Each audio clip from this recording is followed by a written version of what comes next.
Bonjour messieurs et dames de la presse.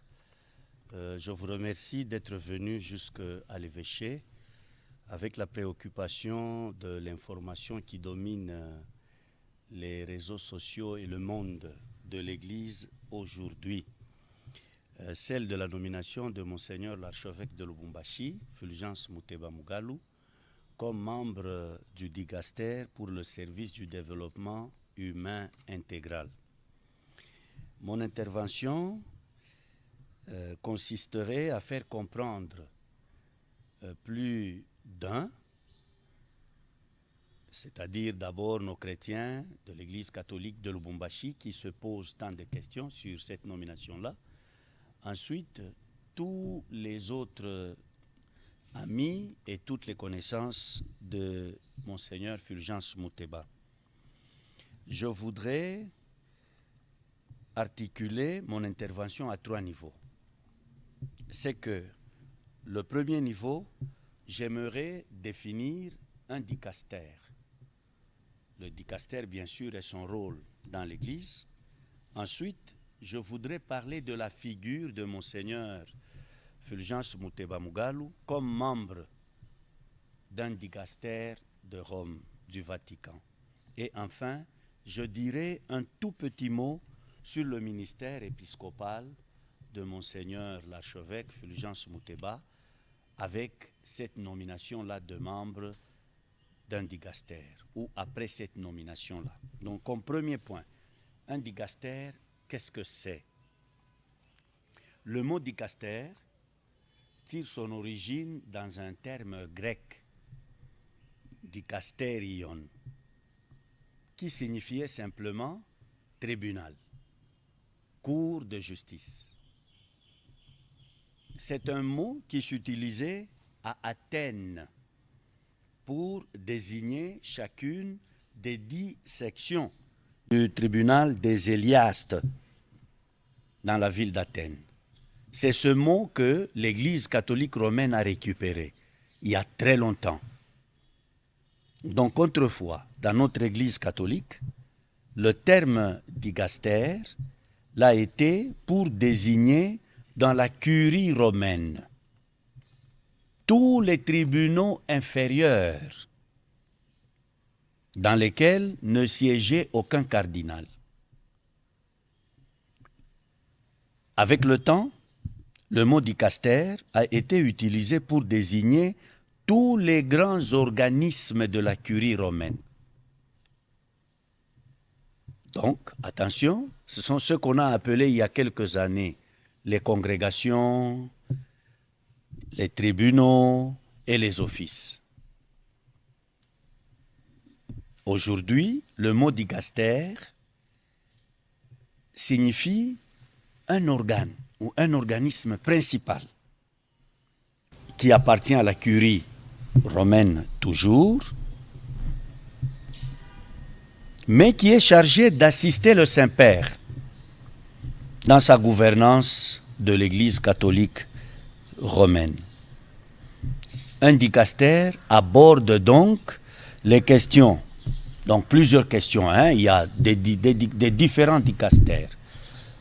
Ce sont les questions des évêques, les questions de la doctrine, les questions des laïcs, questions du culte divin et la discipline des sacrements, la liturgie, la question des prêtres, la question de la justice et de paix, la question des mineurs, et ainsi de suite.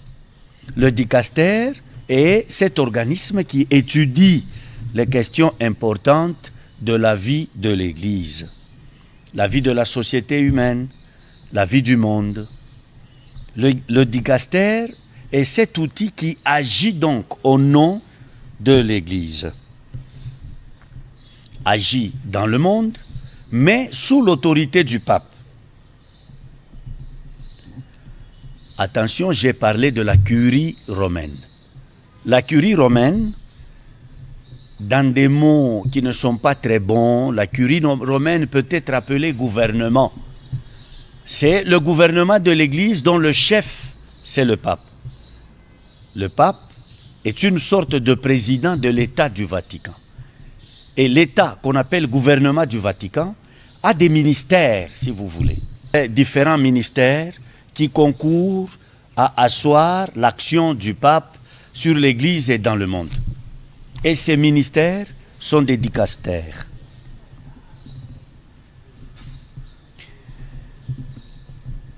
Avant 2022, les dicastères étaient appelés des congrégations, comme je l'ai dit.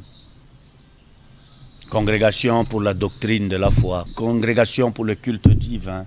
Après 2022, nous appelons dicastères pour le culte divin.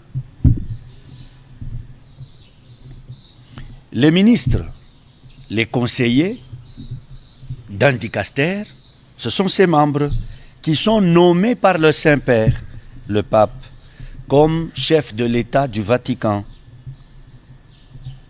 Ce ne sont pas des nominations boutiquées, c'est-à-dire des nominations à tendance régionale, ici chez nous pour comprendre, c'est-à-dire les nominations à tendance tribale. Mais c'est plutôt des nominations qui sont basées sur les compétences et la disponibilité à bien agir au nom de l'Église. Et cette chute de la première question qui est de définir le dicastère nous pousse directement à parler de la personne ou de la figure de Monseigneur Fulgence Muteba Mugalu. Monseigneur Fulgence Muteba Mugalu a été nommé membre du dicastère pour le service du développement humain intégral.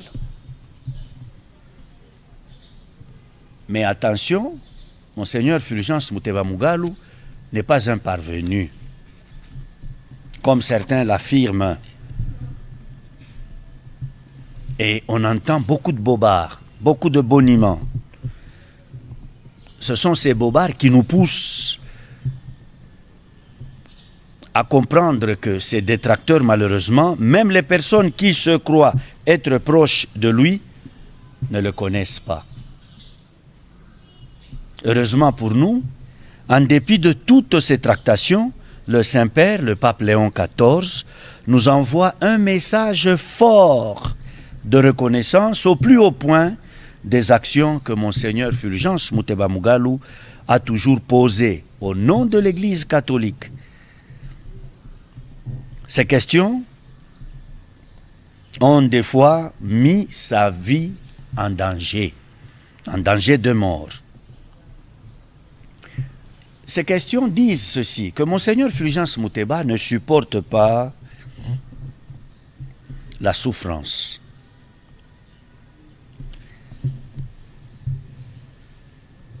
Il ne supporte pas la souffrance des humains comme la souffrance de la nature.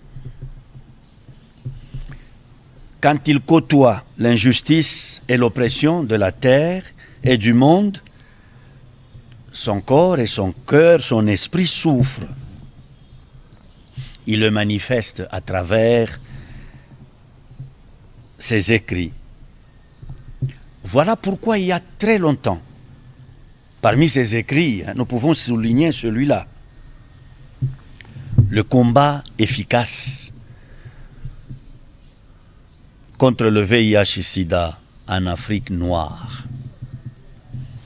Monseigneur Fulgence avait vu, permettez-moi l'expression, la misère de son peuple, en voyant les personnes, les Congolais surtout, atteints du VIH-Sida, les souffrances que subissaient les porteurs de ce virus-là, et aussi la misère que les populations éprouvaient en vivant avec ce VIH dans nos familles. Il avait décidé de prendre la voie de la plume pour écrire afin de sensibiliser les populations. D'abord, accepter ces personnes qui sont touchées par le VIH et aussi allumer celles qui ne l'ont pas pour faire attention à ne pas contracter le VIH-Sida. Il voyait le taux fulgurant de contamination du VIH-Sida chez nous au Congo, la souffrance vécue par les porteurs, comme je l'ai dit, et les familles menacées par cette réalité, celle en souffrance de ces réalités.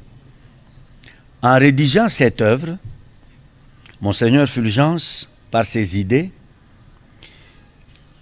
a poussé les Congolais et les lecteurs à vivre en tenant compte de cette réalité du mal causé par ce virus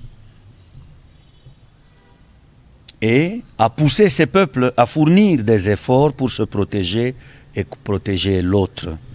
Ainsi, il établissait un climat de paix par rapport à la maladie du VIH.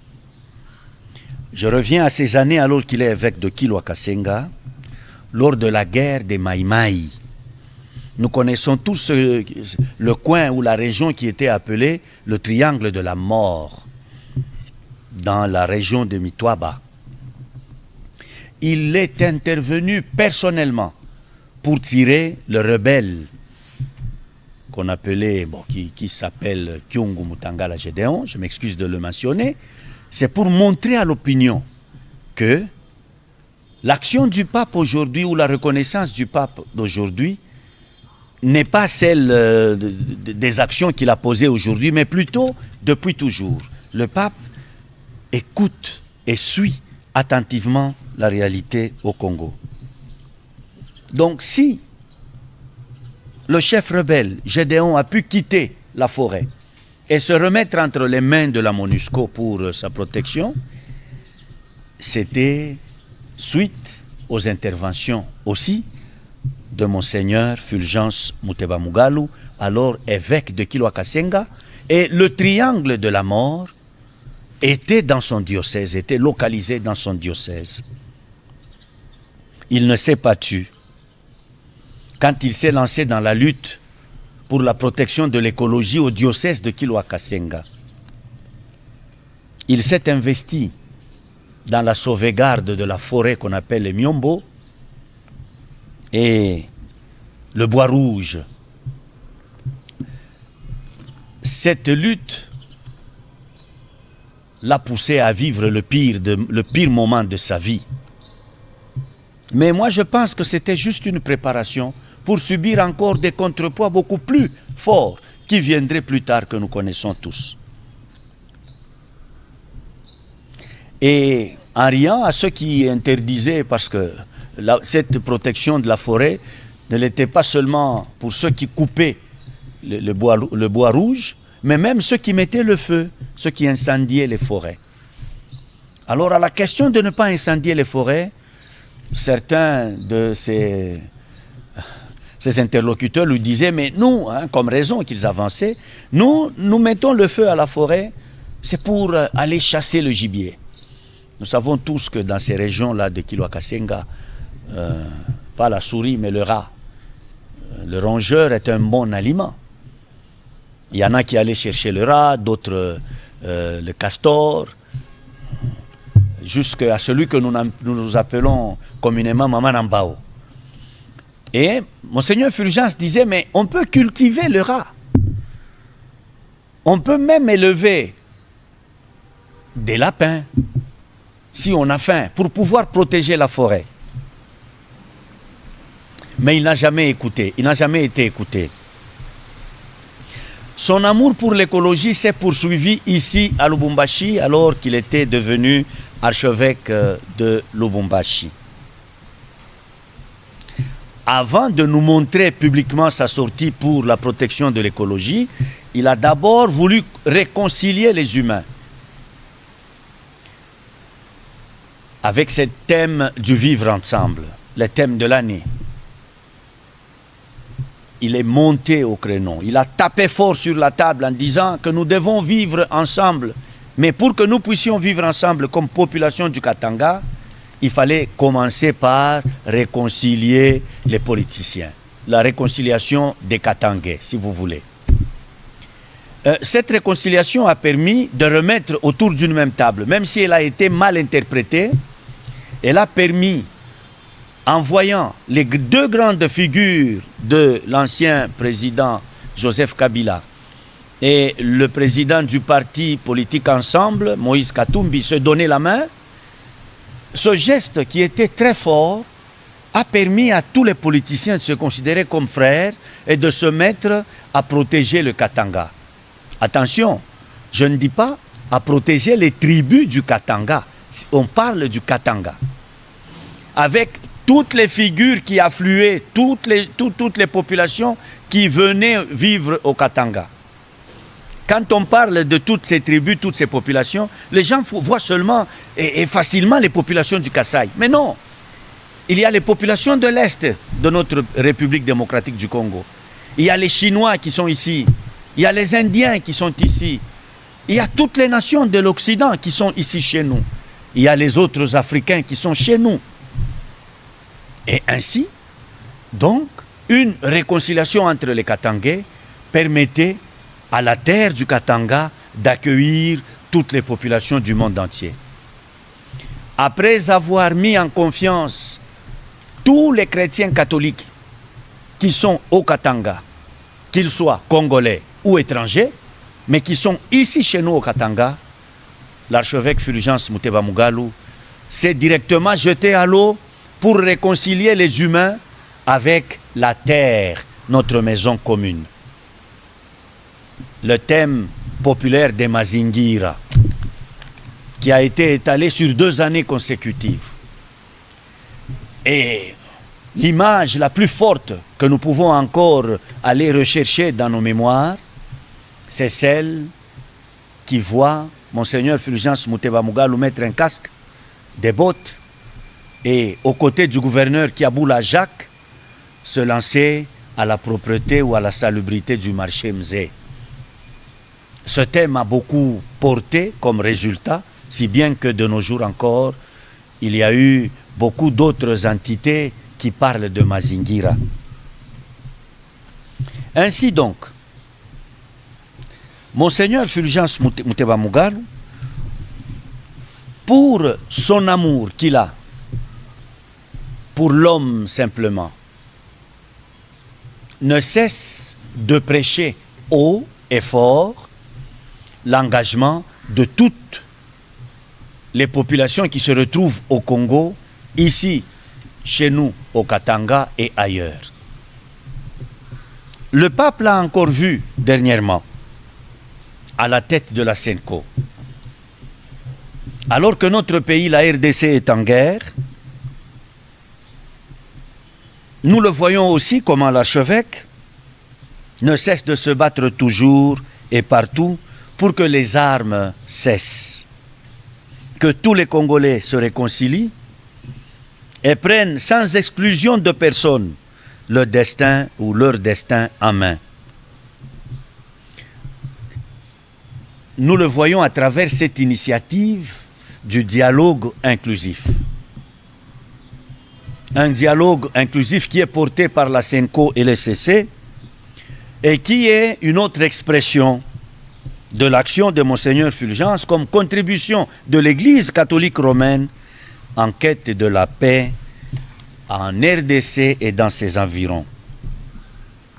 Il y a encore beaucoup d'autres actions posées par Monseigneur Fulgence Muteba Mugalu qui exprime sa foi en Dieu, la foi de notre Église catholique romaine. Comme je l'ai dit, heureusement que le Saint-Père, le Pape, est au courant de ces petites et grandes actions qui expriment la foi de l'Église catholique à Lubumbashi. En guise de marquer son accord avec cette action et en guise d'encouragement à la personne de Monseigneur Fulgence Muteba, le pape Léon XIV fait de lui membre du dicaster pour le service du développement humain intégral. Le message du pape Léon est très clair. Monseigneur Fulgence Muteba peut être officiellement consulté au Congo, en Afrique et dans le monde concernant les grandes questions de la vie, de la santé, de la paix, des migrations humaines et de la nature en général. Avec cette nomination par le Saint-Père, Monseigneur Fulgence Muteba, sa voix, sa prêche, sa prédication peuvent résonner, peuvent faire écho partout dans le monde entier. La dernière question. Que devient finalement Monseigneur Fulgence Muteba Mugalu après avoir été nommé membre du dicaster à Rome? Parce que beaucoup disent, en nous posant des questions, quand est-ce que Monseigneur Fulgence Muteba fait ses bagages et part vivre au Vatican? Nous disons simplement que Monseigneur Fulgence Muteba Mugalu, comme évêque de Lubumbashi, comme diocèse, continue avec son ministère, parce que c'est comme évêque, ou c'est en tant, en sa qualité d'évêque de Lubumbashi, qu'il est archevêque de Lubumbashi. On n'a jamais fait la différence entre les deux. Celui que nous nommons Monseigneur Fulgence Muteba Mugalu pose toutes les actions comme évêque dans la circonscription territoriale du diocèse de Lubumbashi. Comme Lubumbashi est métropole, est une ville métropolitaine, il est l'archevêque de Lubumbashi comme conférence des évêques ou, si vous voulez, président des évêques de l'église catholique qui est située dans le Grand Katanga. L'église catholique qui est située dans le Grand Katanga se résume à la province ecclésiastique de Lubumbashi. Et il demeure président de la SENCO. Donc, comme évêque dans le diocèse de Lubumbashi, archevêque dans la métropole, dans le Grand Katanga, il est encore président de la SENCO, c'est-à-dire à l'église catholique qui se retrouve dans le pays qu'on appelle la RD Congo. Ainsi donc, il reste vivant ici à l'évêché ou à l'archevêché de Lubumbashi. Il continuera son boulot comme président de la CEPEL, mais de temps à autre, il se rendra à Kinshasa pour présider à la SENCO ou dans les autres pays de la République démocratique, dans les autres diocèses de la République démocratique du Congo pour accompagner les catholiques dans ces circonscriptions territoriales. Mais il sera aussi invité à aller au Vatican pour des réunions qui concernent le dicaster dans lequel il est nommé.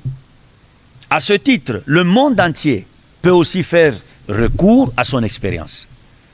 L'expérience de sa gouvernance de l'église de Lubumbashi peut aussi résonner en Chine, au Japon, en Inde, en Amérique latine, en Europe et partout ailleurs en Afrique. Voilà ce que je voulais dire, ce que je viens de dire au sujet de la nomination de Monseigneur Fulgence Muteba Mugalu. Alors s'il y a l'une ou l'autre personne d'entre vous qui a une question, elles sont les bienvenues. Alors je disais merci Monseigneur Emmanuel Mumba pour cette explication, mais je voulais revenir un peu sur un aspect aussi très important. Est-ce que pour vous, clergé de l'archidiocèse de Lubumbashi, de surcroît collaborateur très proche de Monseigneur l'archevêque, vous êtes vicaire général, est-ce que cette nomination, cette élévation de Monseigneur Fulgence Muteba au dicaster pour le service du développement intégral humain est une reconnaissance ou une récompense qu'on accorde à Monseigneur Fulgence au regard de ce que vous avez énuméré si tôt, sa protection de l'environnement, les différents travaux qu'il a pu entreprendre au niveau de l'Église du Congo? Ça, c'est la première question.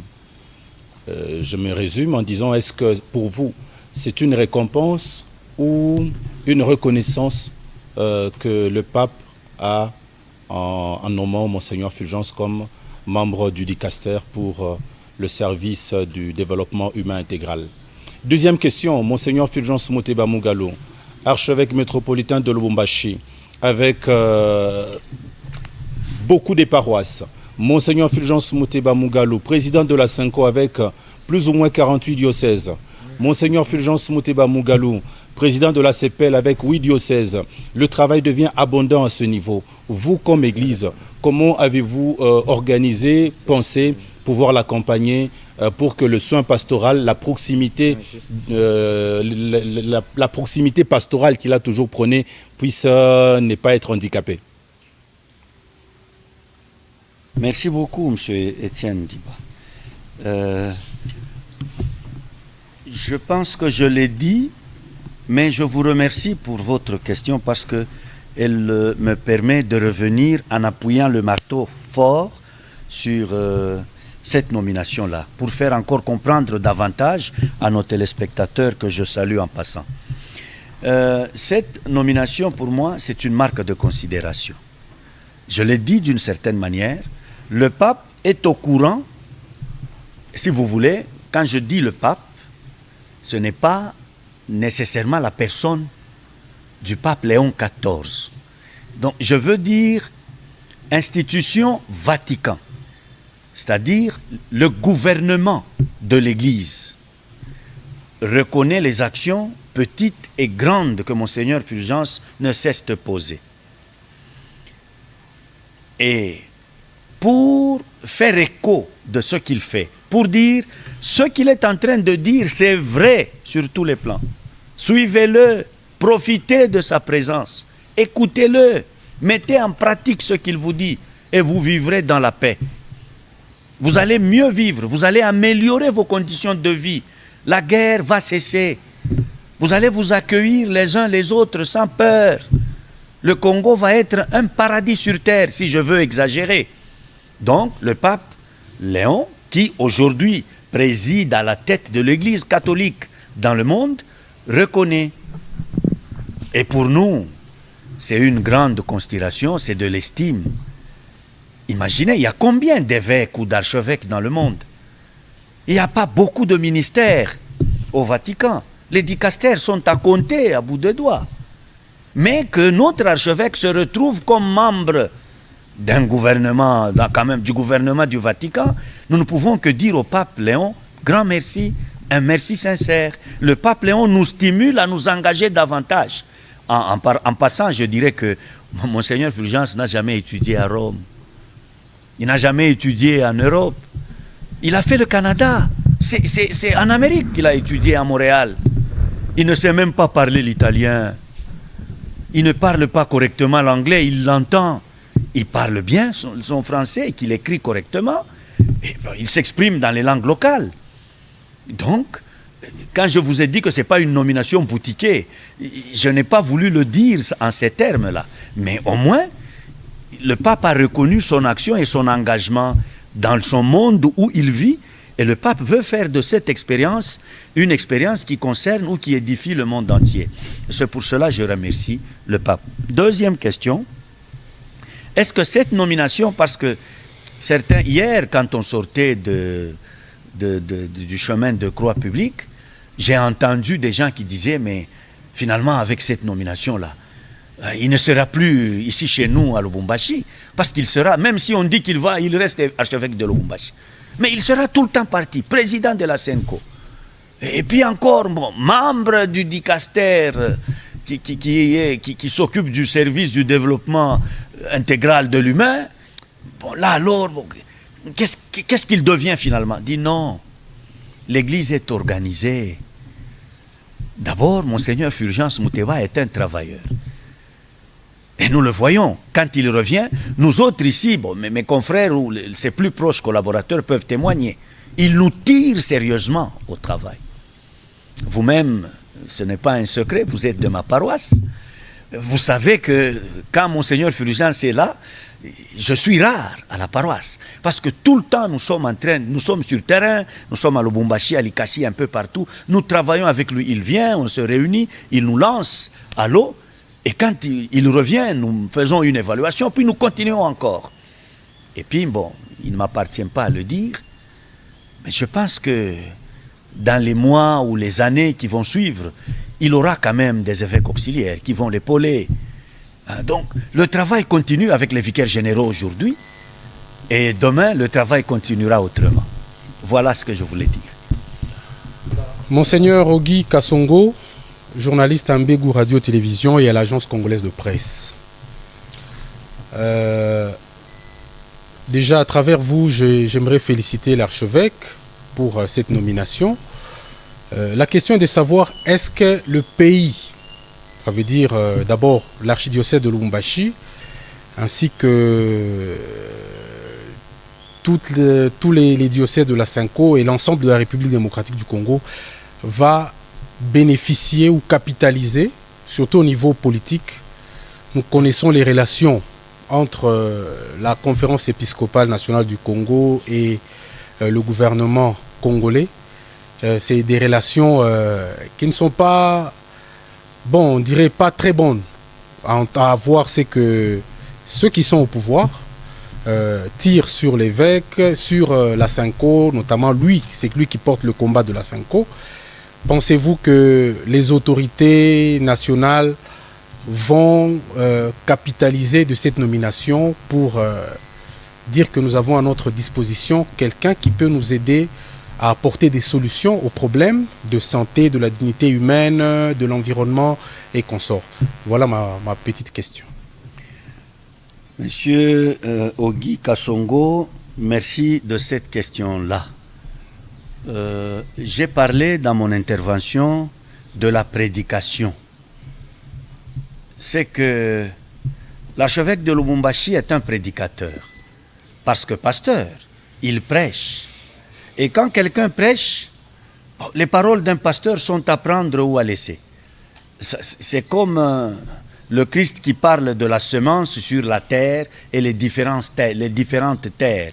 Il y a de l'argile, il y a une bonne terre, une terre rocailleuse, une terre qui se retrouve dans les épines, au bord de la route, ainsi de suite. Donc quand lui prêche, parce que vous voulez aborder la question politique, donc il appartient donc aux politiciens de mettre en œuvre, ou mettre en pratique plutôt, sa prédication, ou certaines de ses prédications qui le concernent. S'ils veulent que le Congo vive dans la paix, s'ils veulent que le Congo soit dans donc se développe, que tous les Congolais vivent les uns aux côtés des autres en toute quiétude, ainsi donc je dirais qu'ils ont intérêt à écouter la prédication de Monseigneur Fulgence. Mais ils ne sont pas forcés. Et je vous remercie de cette question, elle est franche. Moi, j'ai voulu l'éviter, simplement pour qu'on ne me traite pas de politicien, parce qu'un prêtre ou un évêque ne fait pas de la politique. Mais il peut parler aux politiciens, et s'ils sont fils de l'Église catholique, bon, ils sont invités à l'écouter et à mettre en pratique ces paroles pour que cette paix que le pape prône vive et soit partout en RDC. Merci beaucoup.